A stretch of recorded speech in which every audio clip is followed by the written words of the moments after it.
আল্লাহর প্রতি আমাদের পূর্ণ বিশ্বাস। তুমি আবার সবকিছু দেখতে পাবে, আত্মীয় স্বজন, আপনজন। বলো বলো, কাকে তুমি চোখ খোলার পর প্রথম দেখতে চাও? বলো। নো প্রবলেম, আস্তে আস্তে চোখ খোলো। বলো, কাকে প্রথম দেখবে? সবাইকেই দেখবে, কিন্তু আমাকে যে চোখদান করেছে তাকে তাকে প্রথম দেখতে চাই। কে এত বড় দয়াবান যে তার চোখ আমাকে দান করতে পারে? নিশ্চয়ই জানতে পারবে কে চোখ দান করেছে। তাকো, চেষ্টা করো, আস্তে আস্তে আস্তে। হ্যাঁ, সুন্দরী মা, বাবা, আমি আমি দেখতে পাচ্ছি, আমি দেখতে পাচ্ছি সুন্দরী।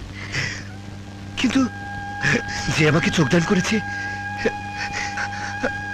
আমাকে তার কাছে নিয়ে চলো।